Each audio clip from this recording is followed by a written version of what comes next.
ರಾಜಕೀಯದ ಉದ್ದೇಶಕ್ಕೋಸ್ಕರ ಮಾಡ್ತಾ ಇರತಕ್ಕಂಥ ಪತ್ರಿಕಾಗೋಷ್ಠಿ ಅಲ್ಲ. ಇದೊಂದು ಮಾನವೀಯತೆ ಒಂದು ದೃಷ್ಟಿಯಿಂದ ನಿನ್ನೆ ದಿನ ಆಗಿರ್ತಕ್ಕಂಥ ದುರ್ಘಟನೆ ಹಾಗೂ ಇಡೀ ರಾಜ್ಯದಲ್ಲಿ ಬಹುಶಃ ಇದು ಎರಡನೆಯ ಅತಿ ದೊಡ್ಡ ಪ್ರಕರಣ ಅಂತಕ್ಕಂಥದ್ದು ಒಂದು ಹೆಸರಾಂತ ಪತ್ರಿಕೆಯಲ್ಲಿ ನಾನು ಬೆಳಗ್ಗೆ ಪತ್ರಿಕೆ ಓದಬೇಕಾದ್ರೆ ನೋಡ್ತಾ ಇದ್ದೆ. ಮೊನ್ನೆ ದಿನ ಅಹಮದಾಬಾದ್ನಲ್ಲಿ ನಡೆದಂಥ IPLನ ಪಂದ್ಯಾವಳಿ ಫೈನಲ್ನಲ್ಲಿ RCB ಮತ್ತು ಪಂಜಾಬ್ ನಡುವೆ ನಡೆದಂಥ ಪಂದ್ಯಾವಳಿಯಲ್ಲಿ RCB ಗೆಲುವನ್ನು ಏನು ಸಾಧಿಸಿತು, ಬಹುಶಃ ಇಡೀ ದೇಶದಲ್ಲಿ RCBಗೆ ಇರ್ತಕ್ಕಂಥ ಅಭಿಮಾನಿಗಳ ಒಂದು ಸಂಖ್ಯೆ ನಾವು ಯಾರೂ ಕೂಡ ಊಹೆ ಮಾಡ್ಕೊಳ್ಳಿಕ್ಕಾಗೋದಿಲ್ಲ. ಅದಕ್ಕೆ ಬಹುಶಃ ಸಾಕಷ್ಟು ವಿಡಿಯೋಗಳು ನಾವು ಅವತ್ತಿನ ರಾತ್ರಿ ಯಾವ ರೀತಿ ದೊಡ್ಡ ಮಟ್ಟದಲ್ಲಿ ಇಡೀ ಕರ್ನಾಟಕ ಜನತೆ ಒಂದು ಜಯವನ್ನು ಸಂಭ್ರಮಿಸಿತ್ತು ಪಟಾಕಿ ಹೊಡೆಯುವ ಮೂಲಕ ಅಂತಕ್ಕಂಥದ್ದನ್ನು ನಾವೆಲ್ಲ ಗಮನಿಸಿದ್ದೇವೆ. ಒಂದು ಕಡೆ RCBಯ ಗೆಲುವಿನ ಸಂಭ್ರಮಾಚರಣೆ ಒಂದು ಭಾಗ ಆದರೆ, ವಿಜಯೋತ್ಸವ ಒಂದು ಭಾಗ ಆದರೆ, ಅತ್ಯಂತ ತರಾತುರಿಯಲ್ಲಿ ಯಾತಕ್ಕೋಸ್ಕರ ಈ ಒಂದು ಅರ್ಜೆನ್ಸಿಯನ್ನು ಈ ಸರ್ಕಾರ ತೋರಿಸ್ತು, ನಿನ್ನೆಯ ದಿನವೇ ಇವೆಲ್ಲವನ್ನ ಕೈಗೆತ್ಕೊಂಡು ವ್ಯವಸ್ಥೆಗಳನ್ನ ಸರಿಯಾಗಿ ಮಾಡ್ದಿರ ಯಾವುದೇ ಒಂದು ಸಮನ್ವಯತೆಯ ಒಂದು ಸಮಿತಿಯನ್ನು ಒಂದು ರಚನೆ ಮಾಡಿ ಸರ್ಕಾರ ಹಲವಾರು ವಿವಿಧ ಇಲಾಖೆಗಳ ಜೊತೆಯಲ್ಲಿ ಕೂತು ಬೆಂಗಳೂರಿನ ಟ್ರಾಫಿಕ್ ಪೊಲೀಸ್ ಇರ್ಬೋದು, ಪೊಲೀಸ್ ಕಮಿಷನರ್ ಅವರು ಇರ್ಬೋದು, ಮೆಟ್ರೋ ಇರ್ಬೋದು, ಆ್ಯಂಬುಲೆನ್ಸ್ಗಳಿರ್ಬೋದು, ಸಡನ್ನಾಗಿ ಏನಾದರೂ ಇಂಥ ದುರ್ಘಟನೆಗಳು ನಡೆದಾಗ ಎಮರ್ಜೆನ್ಸಿಗೆ ಯಾವ ರೀತಿ ನೀವು ಕೇರ್ಗಳನ್ನ ತಗೊಳ್ಬೇಕಾಗಿತ್ತು, ಇವೆಲ್ಲವನ್ನು ನೀವು ಪರಿಗಣನೆಗೆ ತಗೊಂಡು ಒಂದು ಕೋಆರ್ಡಿನೇಷನ್ ಕಮಿಟಿಯನ್ನು ಮಾಡಿ 2 ದಿನಗಳ ಕಾಲ ನೀವು ಸಮಯ ತಗೊಂಡಿದ್ರೂ ಕೂಡ ಈ ಪ್ರಪಂಚ ಏನು ಮುಳುಗ್ತಾ ಇರಲಿಲ್ಲ. ನಾವೆಲ್ಲ ಕಾಯ್ತಾ ಇದ್ವು, ಏನು ತೊಂದರೆ ಇರಲಿಲ್ಲ. ಆದರೆ ಯಾತಕ್ಕೋಸ್ಕರ ತರಾತುರಿಯಲ್ಲಿ ಬಹುಶಃ ನನಗೆ ಬೆಳಗ್ಗೆ ಬಂದಂಥ ಮಾಹಿತಿ, ಕೆಂಪೇಗೌಡ ಇಂಟರ್ನ್ಯಾಷನಲ್ ಏರ್ಪೋರ್ಟಿಂದ ವಿಮಾನದಿಂದ ಅಲ್ಲಿಂದ ಬಂದು ತೆರಳಿ ಪ್ಲೇಯರ್ಸ್ ಏನು ಬರಬೇಕಾಗಿತ್ತು, ಕೊನೆಯ ಕ್ಷಣದಲ್ಲಿ HAL ಏರ್ಪೋರ್ಟಿಂದ ಬಂದು ಪ್ರೈವೇಟ್ ಫ್ಲೈಟ್ನಲ್ಲಿ ಬಂದು ಲ್ಯಾಂಡ್ ಆಗಿರ್ತಕ್ಕಂಥದ್ದು. ಬಹುಶಃ ಅಲ್ಲಿಂದ ನಾವು ನೋಡ್ತಕ್ಕಂಥದ್ದಾದರೆ ನಿನ್ನೆ ದಿನ ನನಗೆ ಒಂದು ಅರ್ಥ ಆಗದೆ ಇರ್ತಕ್ಕಂಥ ಸಂಗತಿ ಏನಂದರೆ, ಒಂದು ಕಡೆ ವಿಧಾನಸೌಧದಲ್ಲಿ, ಇನ್ನೊಂದು ಕಡೆ ಚಿನ್ನಸ್ವಾಮಿ ಸ್ಟೇಡಿಯಮಲ್ಲಿ, ಎರಡೂ ಕಡೆ ಈ ಸಂಭ್ರಮಾಚರಣೆಯನ್ನು ಇವತ್ತು ಆಚರಣೆ ಮಾಡಬೇಕಾಗಿರ್ತಕ್ಕಂಥ ಅಗತ್ಯತೆ ಏನಿತ್ತು?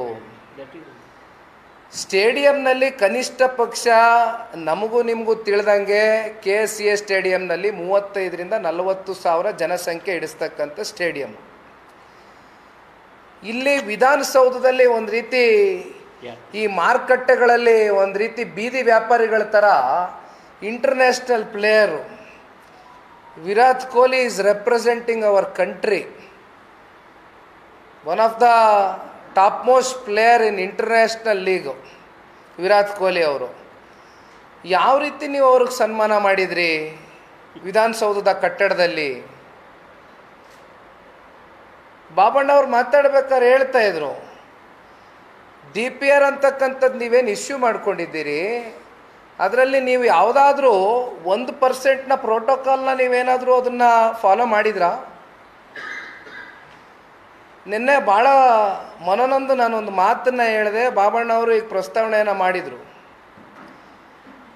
ನಿನ್ನೆ ದಿನ ಏನು ಆ ಒಂದು ವಿಧಾನಸೌಧದ ಕಟ್ಟಡದ ಒಂದು ಮೇಲೆ ನಿಂತಂಥವ್ರು ಯಾರು ಅಂದರೆ, ಮಾಧ್ಯಮದ ಕಡತಗಳಲ್ಲಿ ನಿಮ್ಮ ಹತ್ರನೇ ಇದೆ, ನಾನೇನು ಮತ್ತೆ ಅದನ್ನು ಪುನರ್ರಚನೆ ಮಾಡಬೇಕಾಗಿಲ್ಲ. ಹಲವಾರು ಮಂತ್ರಿಗಳ ಮಕ್ಕಳು, ಮೊಮ್ಮಕ್ಕಳು, ಅವರ ಸಂಬಂಧಿಕರು ಎಲ್ಲರೂ ಪಾಪ ಅವತ್ತು ನಿಂತ್ಕೊಂಡಿದ್ರು ನಿನ್ನೆ ದಿನ. ಆಯ್ತಣ್ಣ, ಅದೇ ತಮ್ಮ ಹತ್ರ ಎಲ್ಲ ಮಾಹಿತಿ ಇದೆ. ತೋರಿಸಿದ್ದೀರಿ, ನೆನ್ನೆ ಮಾಧ್ಯಮದಲ್ಲಿ ನೋಡಿದ್ದೀವಿ ನಾವು. ಅವರೆಲ್ಲ ಸುರಕ್ಷಿತವಾಗಿದ್ದರಲ್ವಾ, ಅವ್ರಿಗೇನು ಸಮಸ್ಯೆ ಆಗಲಿಕ್ಕಿಲ್ಲ, ಏನೂ ಆಗಲಿಲ್ಲ. ಆದರೆ ಬಡವ್ರ ಮಕ್ಕಳ ಕತೆ ಏನು?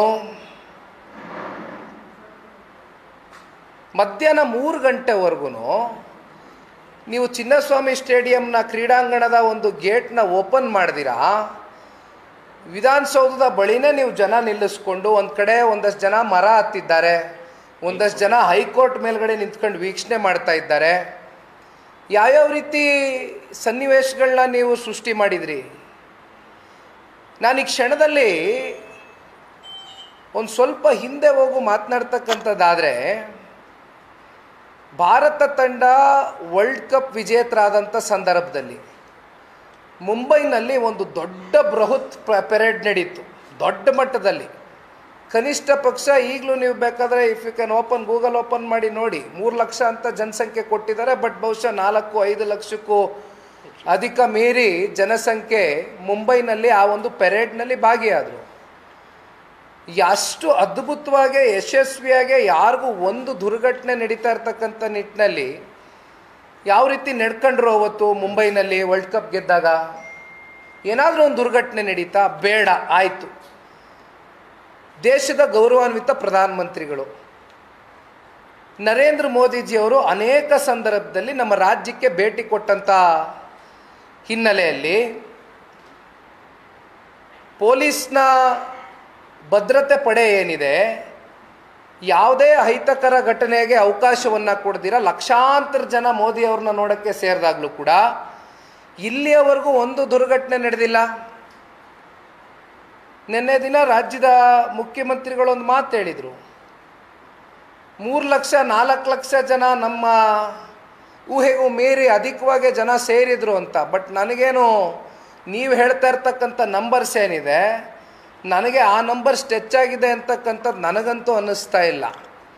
ಏಕೆಂದರೆ ಈ ಪಾಪ ಇಂಟೆಲಿಜೆನ್ಸ್ ರಿಪೋರ್ಟ್ ಮಾಡ್ತಕ್ಕಂಥವ್ರು ನೀವು, ಇಂಟೆಲಿಜೆನ್ಸ್ ತಯಾರು ಮಾಡ್ತಕ್ಕಂಥವ್ರು ನೀವು 3 ಲಕ್ಷ ಅಂದರೂ ನಾವು ತಲೆ ಅಳ್ಳಾಡಿಸ್ಬೇಕು, 3,000 ಅಂದರೂ ನಾವು ತಲೆ ಬಾಗಬೇಕು.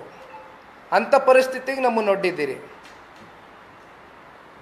ಇತ್ತೀಚೆಗೆ ಪಹಲ್ಗಾಮ್ನಲ್ಲಿ ಒಂದು ಇಶ್ಯೂ ಆಯಿತು. ಇಡೀ ಭಾರತ ದೇಶ ಶ್ಲೋಕಾಚರಣೆನ ನೋಡಿದ್ವಿ. ಅವತ್ತು ಮುಖ್ಯಮಂತ್ರಿಗಳೊಂದು ಮಾತು ಹೇಳಿದ್ರು, ಯಾಕೆ ಇಂಟೆಲಿಜೆನ್ಸ್ ಸತ್ತೋಗಿತ್ತಾ ಅಂತ ಮಾತು ಕೇಳಿದರು. ಇವತ್ತು ಇಂಟೆಲಿಜೆನ್ಸ್ ಏನು ಕಾಫಿ ಕುಡಿಯೋಕ್ಕೆ ಹೋಗಿತ್ತಾ, ತಿಂಡಿ ತಿನ್ನೋಕ್ಕೆ ಹೋಗಿತ್ತಾ, ಎಲ್ಲಿಗೆ ಹೋಗಿದ್ರು ಇಂಟೆಲಿಜೆನ್ಸು? ಇದಕ್ಕೆ ಉತ್ತರ ಕೊಡಬೇಕಲ್ವಾ?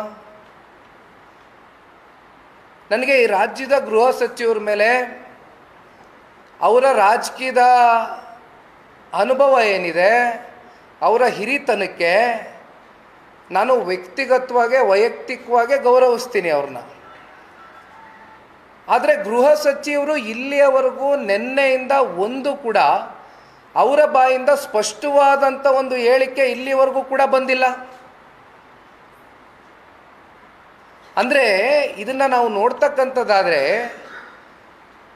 ಗೃಹ ಸಚಿವರ ಮೇಲೆ ಇವತ್ತು ಸವಾರಿ ಮಾಡಿ ತುಂಬ ಜನ GPA ತಗೊಬಿಟ್ಟಿದ್ದಾರೆ ಅಂತ ನನಗನ್ನಿಸ್ತಾ ಇದೆ, ಜನಕ್ಕೂ ಅನ್ನಿಸ್ತಾ ಇದೆ ಅಂತಕ್ಕಂಥದ್ದು ನಾನು ಅಂದ್ಕೊಂಡಿದ್ದೀನಿ.